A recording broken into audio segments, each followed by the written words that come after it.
mic so people can hear us, okay? Good evening, everyone. I call to order the special meeting of the River Falls Board of Education. This meeting has been properly notified. Are there any visitors or delegations who would like to address the board this evening?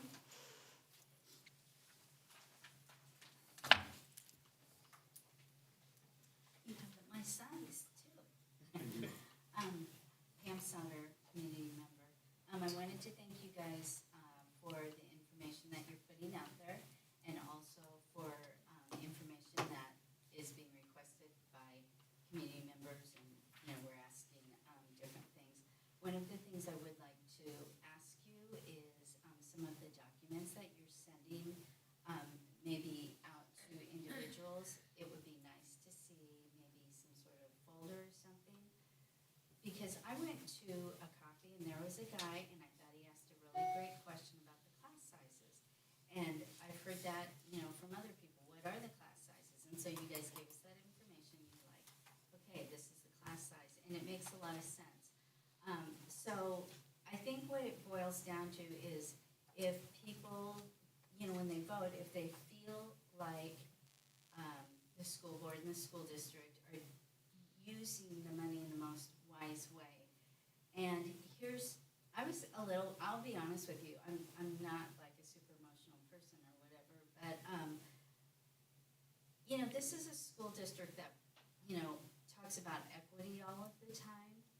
And there are people who are struggling with their family, in their families.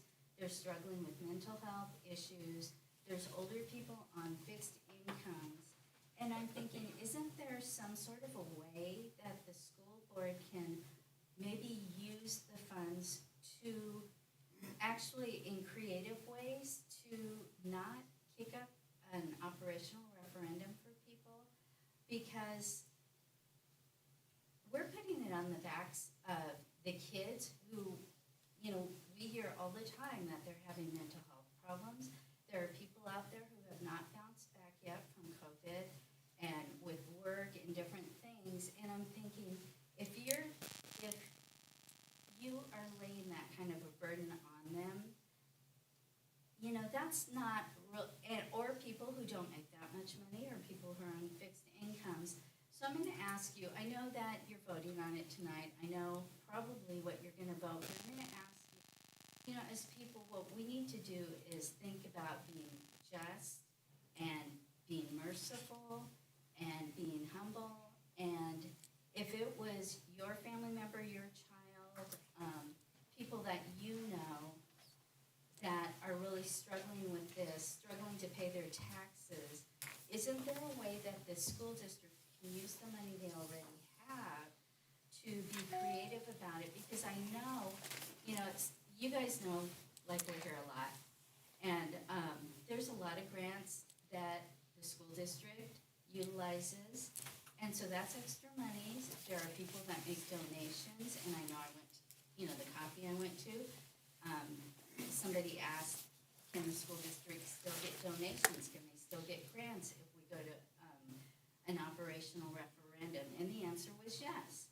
And so I'm just saying, think about the community, because perhaps this is something you can kick down the road. And people are more... Your time is coming to a close. Okay, thank you. But when people are stabilized. So thank you very much. I just want to let you know, I will be asking you more questions about the documents you sent me, but I appreciate you sending them to me. Thanks. Would anyone else like to address the board this evening? All right, then we are going to move on. And as background for the resolutions that the board is presented with tonight, Jamie is going to give us a presentation.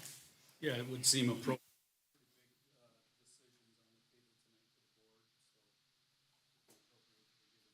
Let's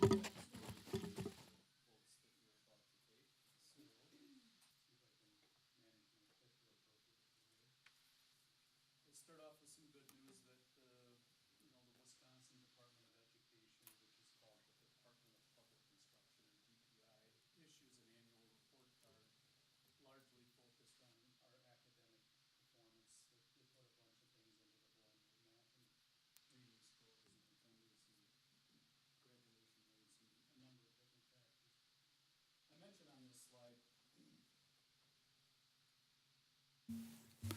I mentioned on this slide that in relation to our things that are measured on that report card by the DPI, there's a whole list of other things that our district provides opportunities for students that are commendable. And these are the kind of things that when it comes to providing those opportunities, we're at a crossroads, and we're going to have to ask our community for support through a referendum. If you don't want to take my word or the DPI's word for it, recent surveys say that people in our community do support our schools, and they think highly of our staff and the education our kids are getting. River Falls City did a survey. Among the many questions, they asked a K-12 education question, and respondents indicated 89% of the respondents said that we have an excellent or a good educational system. And then when we did a community survey in September, the parents indicated on that survey a rather astonishing 100% indicated on our survey the greater good category. And so we're looking to preserve the good things that we have here, but we're faced with some challenges. The challenges are many on an annual basis. We have lots of challenges, but really the focus of this presentation and your vote this evening has to do with the challenge of state funding and the formula that the state uses to define and determine the amount of revenue that we have to operate our schools every year. And so it's that funding formula that no longer works. It was created in 1993. It's antiquated. It creates a cap and a limit on the amount of revenue that we can run our schools. And frankly, the inflation is outpacing our revenue increases based on that formula. 80% of the districts in Wisconsin, 80% of the districts around the state have already had to go to an operational referendum. DPI website indicates that 80% number. This slide has two things on it, really. On the right side, the 80% outline of the state shows the districts that have gone to referendum, and on the left side gives you kind of an annual number of referenda that have been held over the last 10 years. And Jamie, if I could just chime in there, that prior slide that you talked about with the cap going on, when that was put in place in the early 90s, our state legislators came to our school board meeting and said, this is a temporary, this is for a few years to slow the curve. It was never intended that those caps would be on us forever. Here we are forever. 1993. So this illustration, the blue line shows the rate of inflation since 2009, and the gray line shows the revenue increase for schools across the state. An obvious gap that gets created when you look at those numbers.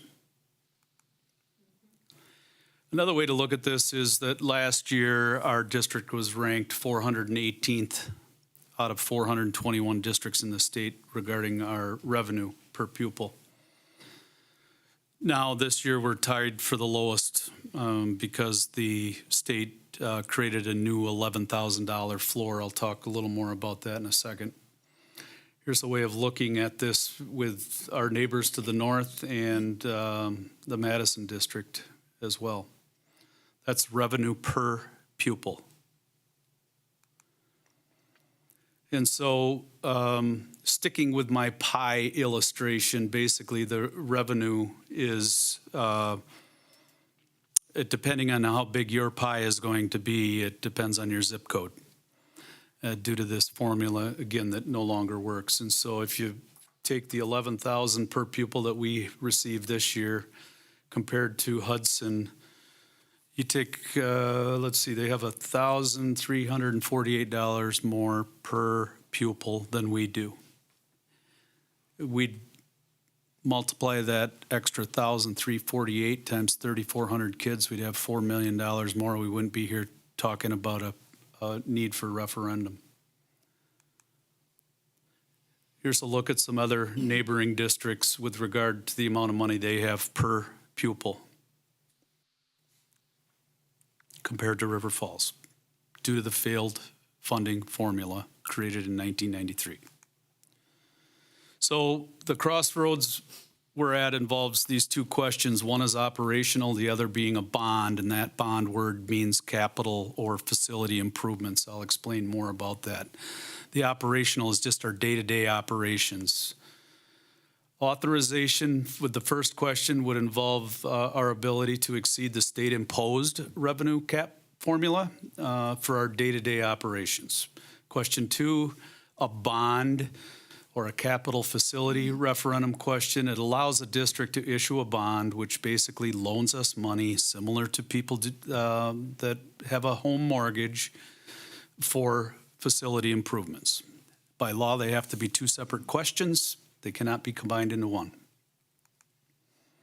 So our projected deficit grows by $1 million when we begin next year, the 2024-25 school year. We've been talking about this for a long time, about the fact that we're faced with a deficit of $1 million. The second year it will grow to $2 million, the third year to $3 million.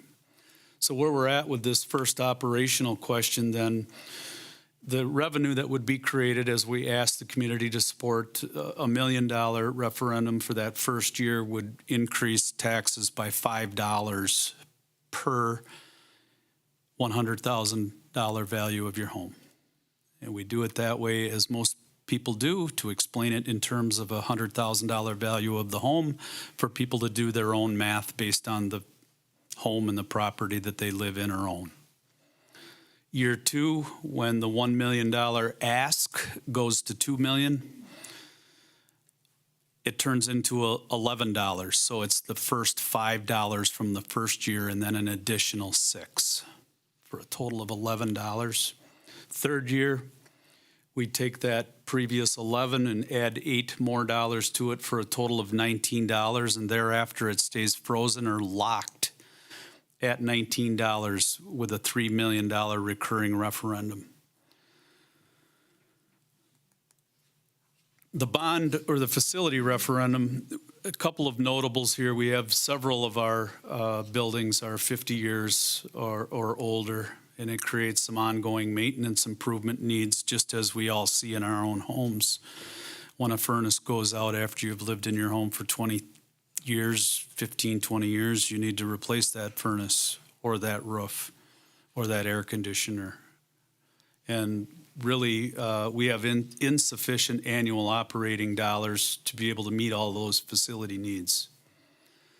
Some of our facility items were not financed in the past, and we have to come back and ask our community to support those needs at this time. A quick reminder on what was included in our last referendum. A few things that were largely focused on academics included Meyer Middle School Science Lab upgrade, the high school vocational shop area. We added elementary classrooms. We improved the academy building to accommodate for our Montessori Elementary School, added some flexible learning spaces. We improved the Meyer Middle School library, and yes, there were also some additional kind of system improvements with HVAC, electrical maintenance, and some co-curriculars as well. Now, the continuing needs are there. We try to prioritize the needs, and you as a board have prioritized those needs and put them into a package that basically we describe with the facility improvements as 3 different categories. So what's all included in this $28 million bond referendum question? It includes the first category, as we described this, is security, building systems, and grounds, and that's the lion's share of the $28 million ask. It's $20 million for those security, building systems, and grounds. The transportation center that we affectionately call the bus garage is a $4 million project, and a high school indoor multi-purpose space for $4 million as well. Breaking down a little more detail on that first category then, security, building systems, and grounds. I've made a list of, certainly not all, but some of the most significant pieces that would be included in this first category. electronic door security, fire protection, security cameras, PA notification, tennis courts, sidewalks, emergency generators, boilers, and lots of HVAC kind of improvements. Lots of things that are not necessarily very attractive, but as I mentioned, in our own homes, in similar fashion, many of these things, not all, are relatable, I think, to taxpayers. When we have 50-year-old buildings, these are the kind of repairs that exceed our ability on an annual basis to stay on top of those improvements. A couple pictures for you just to kind of give a visual that aligns to the things that we're talking about. Then there's the second category with facility, the transportation center. It was built in 1966. Basically, this new building that we would construct would be a maintenance shop, office area, restrooms. There would be a lunchroom that would be a space that would also provide for meeting space and some other uses as well. I want to mention that the existing site where we're at would become storage and would continue to be used in that manner. We also have some improvements with emissions from our buses when they're sitting inside of the storage units that they're in, the storage sheds, particularly in the winter months when you need to start them early to avoid the gas lines from freezing. We got to improve some exhaust outlets in that facility because it's not safe. So this gives you a little site plan of where the new building would be located for the transportation center. It's circled in green. In the backdrop, you can see the existing facility. Gives you a little picture here of a few of the spaces that we're talking about, originally resurrected in 1966. Looks like we maybe put a new toilet and sink in there a few years ago, but you get a general feel for the fact that this is not adequate for the professionals that serve our district by bringing our kids safely to school every morning and getting them home at night, and the office staff and the mechanics that work in that area. There's some improvement that needs to be done there as well. And then the third category, this multi-purpose indoor facility at the high school, we're really trying hard to explain the benefits to people. And so it starts by talking about some of the physical education classes and the benefits that we would see also for our speed and strength program at the high school. There would be community youth programs and adult sports that would benefit not only from the potential use of that space, but because of the flexibility that the new space would create in other areas of our district with gym space availability and so on. Wrestling practice would move out of the middle school basement. They'd have an appropriate place at the high school where they belong, where they have appropriate equipment and space for their sport. Community education, in particular, those physically active kind of community ed classes, dance, yoga, cheerleading. Summer kids club would have a space, and so it's a long list. Give you an idea of some of the top left, that marching band picture is on there because during the school day in the fall, when marching band has a class, they could go into the gym for marching band practice while Fayed goes into the new multi-purpose space. I'm showing some other yoga, martial arts, cheerleading, and you get the flavor, I think.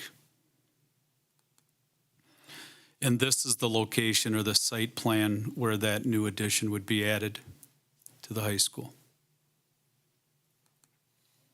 I want to be clear that this is a multi-purpose space at the high school. It is not, I repeat, it is not a field house.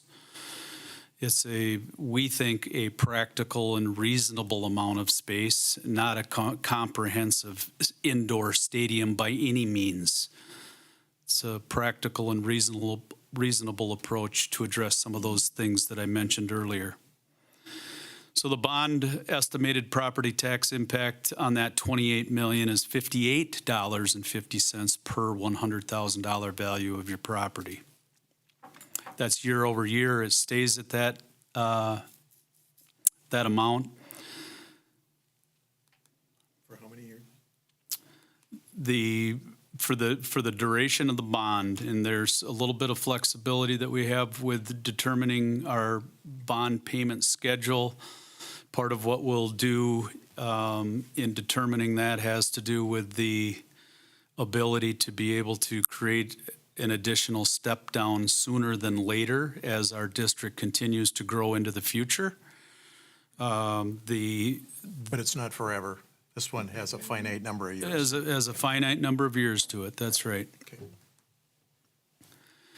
So again, just in closing, I'll mention that we want to be as transparent as the day is long. It's up to the community to decide how they're going to vote on this. It isn't going to be you, the school board, that'll decide. You'll go vote, but your vote may very well not be the swing on this. It's up to the community. They're going to decide. And so we would be remiss if we don't remain transparent, continue to tell the story and help people understand what their decision is, so they can make an informed decision on February 20th. We do appreciate the community for all of your ongoing support. We've got a great staff and professional people in front of our kids every day. We've got great tradition in this district. And I would close with asking if there are any questions. I have a couple thoughts. One is, we talked a little bit about this broken state funding formula. We've had the option, I mean, this is like Dorothy and her ruby slippers. I mean, we've always had the potential to do this. We just have never gone out and asked the voters for an increase in operating referendum. This has been out there, and there's part of me that says maybe we shouldn't have tried to get by for the last 10 or 20 years. We should have maybe asked the voters about this sooner. I can remember a time sitting when I was new in the board, not quite 15 years ago, but maybe close, when we were facing how much we were going to pay the teachers and manage our budget, et cetera. We had a former board member and others in front of the board saying, you have an obligation to do this. You have the power to do this, and you need to go in front of the voters because you have the ability to ask the voters to raise the tax levy and do this, and why won't you do this? And we've always resisted that until now. We've been going along, we're one of the lowest in terms of per student aid in the state, and so we need to do this. I mean, this is part of my motivator, and I'm really wondering in hindsight if maybe we shouldn't have asked earlier. But the larger part of this is that we as a board aren't deciding here tonight to raise people's taxes. We're deciding whether or not we're going to put it to the voters as to whether or not they want to raise their taxes.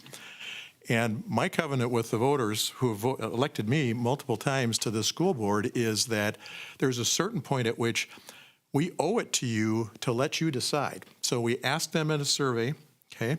And now now we want to vote tonight to say, all right, we're going to ask the voters. This board will balance the budget. We will balance our budget every year. So if this doesn't go through, then we will balance the budget by making cuts and other kinds of things. That was all implied in the survey. We've laid it out. We've asked people, if we get to that point and we have to make cuts, where do you want the cuts? What would be your preference to do cuts? We've asked them, and now we're going to ask them again. So based on your feedback, we've talked about it. We really think, those of us who have been elected to represent you, think that this is what we need, these two questions. So, and we did a survey. We asked you a whole bunch of things about the survey. And contrary to that letter to the editor that appeared the other day that seemed to think that it was like a Rosanna moment, wasn't it? It was like, you're going to build a stadium. We're not going to build a stadium. I hope next week there'll be a letter to the editor going, never mind, okay.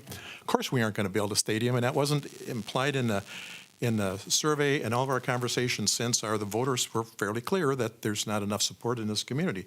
There are some people who feel pretty strongly that we ought to be building a stadium, but it doesn't appear that there's a significant enough majority that we think we're going to ask for that kind of money for it. But again, the voters will decide, not us. We're not going to decide to raise those taxes. So, but we'll balance the budget, whatever we have to do.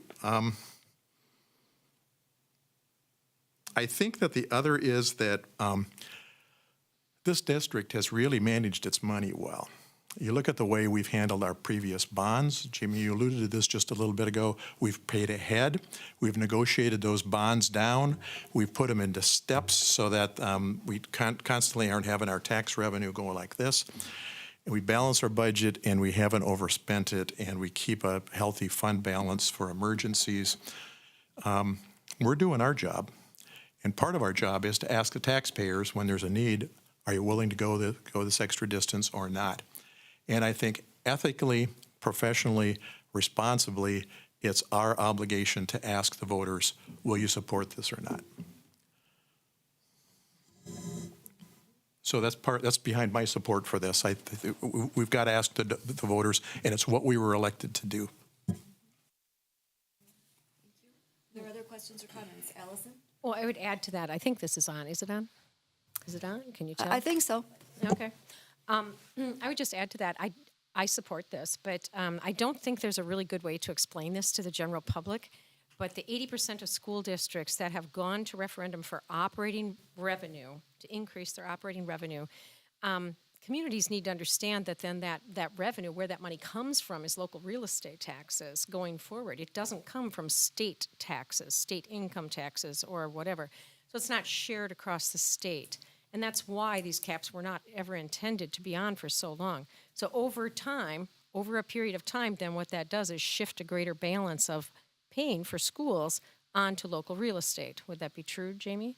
Mm-hmm. Because if you go to referendum for this operating, that's all going to come out of local real estate taxes, not state revenue. So that's not right. That's not the way it should be.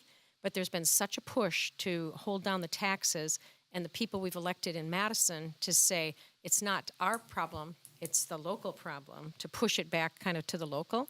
And so I don't know if there's a good way to help the general public understand that has been, this is the result of leaving these caps on for so long. It's complicated, and it's hard to explain to people. And I'm just questioning if there's a way that we can do that well. I don't know. And how do we get people really engaged to get out and advocate for public education and spending on public education at the state level, which is where it should come from. Our state guarantees every child in this state a free education, and it needs to be a good education. Agreed. Here's what I would say. It's $1 million question, right? Yeah. Yeah. Yeah, go ahead. Yeah. Go ahead, Bob. Here's what I would say is that our legislators have said that they've increased funding for education, when in reality, they've given school districts the ability to go deeper in the pockets of our local taxpayers. It's deceiving. There's no additional money, or very little additional money, coming from the state of Wisconsin. It's just giving local boards like us the ability to dig deeper, and that's just not right. Right. So It's that's how I would look. It's all our money. Yeah. I mean, it's all our money paid for by the rest of us, is what my husband always says about taxes. But I mean, it's all our money. It's just what is the most fair way to pay for public education. And as was referenced earlier, people who are on fixed income, people who are low income, it's harder for them to come up with that money when they don't have the income. Income taxes are imminently more fair, if you would say. But we're not going to solve that here tonight. I'm just wondering, how do we, and maybe we'll learn things at the State School Board Convention too, or have avenues to advocate for this in the next budget cycle with our elected officials. And I want to go on record saying I don't like tax increases, and I don't want to pay any more on my property taxes than anybody else does. And I'm retired. I mean, I'm on fixed income. I'm with a whole bunch of other folks out here who are into this.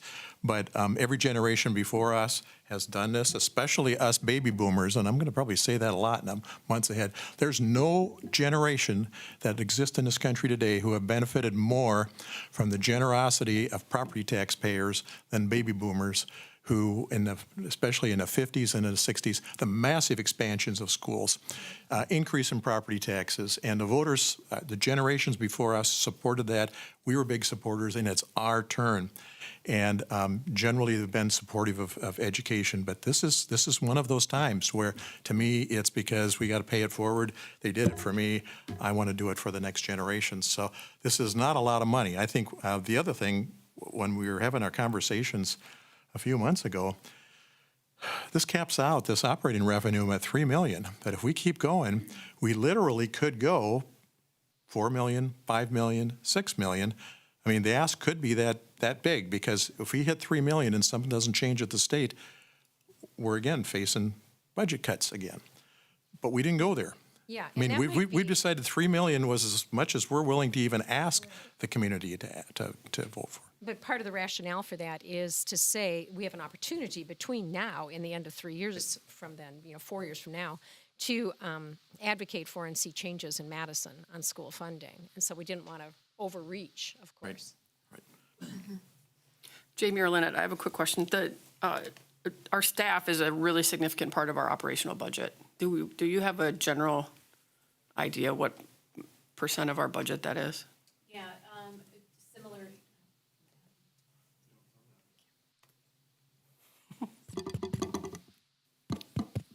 Yeah, I think you are. You fixed it? You fixed it? You sure? Okay. Similar to most school districts across the state, between 75 and 80% of our budget is salaries and benefits. So those are our staffing costs. So there's really very little, if any, wiggle room in expenses if we want to maintain the staff and the things that we offer in the district. Correct. So when districts are looking to make significant reductions to balance budgets, it's awful to say, but you get You get to your staff really quick. Get to the staff really quick. You can nickel and dime all kinds of other things, but the staffing is where, unfortunately, it makes the biggest impact. Okay, that's what I thought. And then one other question, the bond, so if we do the operational referendum and we add $1 million, $2 million, $3 million to the revenue, if we're adding that revenue, why do we also need a bond? This is a question that I get. If you're getting $1 million, $2 million, $3 million more, why do you still need the bond referendum, and why doesn't that money then cover those things that you're asking for in the bond? Well, with the $1 million operational question, I will tell you confidently that that's a skinny down number, first of all, with regard to our deficit projections. And so there's no way that we could replace our furnace, our air conditioner, put a new roof on the house, and continue to remember the kind of infrastructure. 20 million of this has to do with just the building systems and grounds, security. That's 20 million of the 28. We couldn't accomplish any of the 28 with a $1 million increase in our regular operating budget. It simply falls short of our ability to do that. To be clear, we make facility improvements annually. We have money in our annual budget to make facility improvements on an annual basis. But with buildings that are, in many cases, over 50 years old, the needs just keep piling up, and we don't have the kind of an annual budget that would allow us to be able to maintain all of those systems and make those facility improvements. An extra $1 million isn't going to get it done either. I think, Cindy, the easy way to break it down is just to say there's two buckets. One's operating and one's capital. In all big budgets, you break them in half like that, and operating just keeps the train running. The capital's buying a new train. But I think that, because it is a good question, and I think from the beginning I've struggled with trying to figure out why does $3 million raise taxes so much over the long haul, and $28 million doesn't seem to have the same impact. Well, one is for a finite period of time, and the other is in perpetuity, right, going forward. But the way I think about that is, as you ask the question, Cindy, If we were getting $1,500 more, $2,000 more per head per year, I think Jamie alluded to this earlier, we probably wouldn't need the operating referendum because we would have enough extra money in our facilities and maintenance budget to meet this, right? But because we're not funded the way the neighboring school districts are, we've got to make that up in our operating funds so that we can handle this, I think, going forward. So I think that's part of it. That doesn't totally answer it, but I think that's part of it. I think it makes sense to me completely why you have to do both. I think we just have to be really clear about, right, bringing it to a household level almost for people. So if I have an 8% increase in the cost of living to live in my house, and I get a 6% raise at my job, that additional 6% raise doesn't mean that all of a sudden I'm making enough money to replace my furnace, right? It means I'm making close to enough to be able to continue to run my house. So I just think we got to be really clear about separating those two things and bringing it to a household level, because $1 million, $2 million, $3 million feels like a big raise, as I put a raise in air quotes, right? Without understanding that we've been so far left behind in being able to maintain the things that we're doing. So anyways, just, I'm a plain speak kind of girl, Jamie, you know that. And so I just like to keep it simple. One of the ways I would approach it is this. For instance, if you had a household that was literally check to check, because that's what we are as a district. Yep. Balance the budget, revenues equal expenses, that type of thing. So if you're a household living check to check and all of a sudden you have to replace the roof and you don't have sufficient reserves, kind of what we're at, you got to borrow the money or else you just let the roof go. So that's our situation, very similar to a household that's living check to check.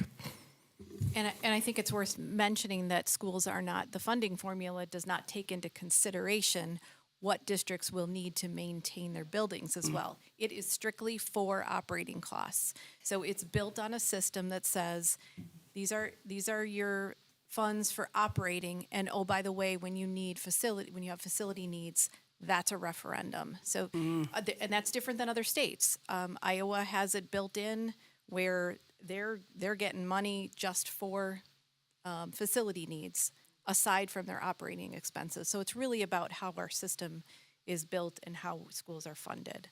And the fact that we have resisted having an operational referendum until this point, when 80% of the other districts has, demonstrates that we have done this conservatively, and we have been extraordinarily creative with the way in which we are using our dollars. But there is a point at which it can't continue unless we want to have a significant reduction in programmatic opportunities for kids. And that's not what our community wants for us. We're not talking small amounts of money if we go through cuts. I mean, what's our projection in a couple of years? It's $2 million. $2 million is a lot of staff positions. And it's not just pencils or paper clips or those kinds of things. It's not the kind of thing you can do with short-term grants. It's not the kind of thing we can do with donations. We're going to have to make permanent cuts to programs, teachers, et cetera. Especially, Ellen, because grants tend to have a limited duration. And when we are paying teachers, we have to know that we have the money on an ongoing basis to be able to make responsible decisions. And part of that too, I think, for our staff is being able to make that a secure thing for teachers, right? And for our staff, you don't want to, it's uncomfortable. And we see this in the universities across the state right now, where you don't know when your position's going to be cut, when layoffs are going to happen, because it's all just looming, right, what the budget's going to look like. So by getting ahead of it with this referendum, it puts our staff and programs in a spot that helps them want to be here. It's a secure environment. So Or at really least more secure, yes, which is really, really important. Are there any other questions or comments from the board? This is helpful. Thanks for all your work on this, Jamie. Yes. It's clear to me we have a lot of communication going forward just with some of the comments I've begun to hear. I've heard a lot of comment about the survey and appreciation for the survey. And I heard a lot comment from people that I didn't think would appreciate the survey and the questions we were asking. Really liked the fact that we were asking them beforehand. And I think now our case to go forward is we're only asking for the things that that survey told us they would support, and with a full recognition that there will be a significant number of people in this district who don't agree with it. That's the nature of the democratic process, right? It's going to be the people who show up and vote, and that's most votes, who will decide this. And not everybody will like it, and I get that. But this is how we have to do the business in this country. So. And in order to help people be prepared to make that decision, we are going to present accurate, ethical information that is the truth. And then people are going to be able to make their decision based on that. So in order to be prepared to enter into the February 20th ballot, there are three resolutions that the board needs to adopt. The first one simply authorizes the school district to increase the revenue limit in our budget for recurring purposes. Then we also have resolutions for the two individual referenda questions. So at this moment, I'm going to ask Lynette if you have anything else that you would like to add in terms of background. Yeah, just clarifying, we've said for a couple months that there were going to be two resolutions for the board to approve. And you can see there's three actually, and there's legal reasons for that. So the first two are really the kind of the nuts and bolts of what the district is going to referendum for. So the first one is the operating referendum, and it clearly spells out what that ask is going to be. And then the second one is for the bond or the facilities referendum, and it spells out what that's going to be. So then why do we need the third one? And the third one is really calling for, okay, you've adopted these resolutions, now what are you going to do with them? We're going to put them on for an election. So it's just kind of packages it all together, those first two, and says, now we want to put those on the ballot for February 20th. So that's why the three, same thing that happened back in 2018 when there were two facility questions. You had a third one that said, now put those on the ballot. So just trying to clarify that. So there's still only two questions Correct. on the ballot. Correct. Which is what we've been saying all along. Yes. Okay, at this point, is there a motion to adopt the resolution authorizing the school district budget to exceed the revenue limit for recurring purposes? Thank you, Lindsay. Is there a second? Second. Thank you, Bob. Questions or comments? All those in favor? Aye. Aye. Opposed? Do a roll call. Roll call? I'm going to do roll call. Allison? Yes. Lindsay? Bob? Yes. Mike? Yes. Ellen? Yes. I'm saying yes. Yes. All right, it is passed at a margin of 7-0. And now, is there a motion to adopt an initial resolution authorizing general obligation bonds in an amount not to exceed $28 million? Is there a motion, please? So moved. Thank you, Bob. Is there a second? Second. Thank you, Allison. I'm going to do any discussion. I'm going to take a roll call. Cindy? Yes. I'm saying yes. Alan? Yes. Mike? Yes. Bob? Yes. Lindsay? Yes. Allison? Yes. The motion is carried at a margin of 7-0. And now, is there a motion to adopt a resolution providing a referendum election on the questions of the approval of a resolution authorizing the school district budget to exceed revenue limit for recurring purposes, and an initial resolution authorizing the issuance of general obligation bonds in an amount not to exceed $28 million? I am making that motion. Is there a second? Second. Thank you, Cindy. Questions or comments? I'm going to do a roll call. I'm saying yes. Cindy? Yes. Yes. Mike? Yes. Bob? Yes. Lindsay? And Allison? Thank you. The margin is 7-0. And with that, the meeting is adjourned. Thank you. And we are going to move into, that was our first of three. So now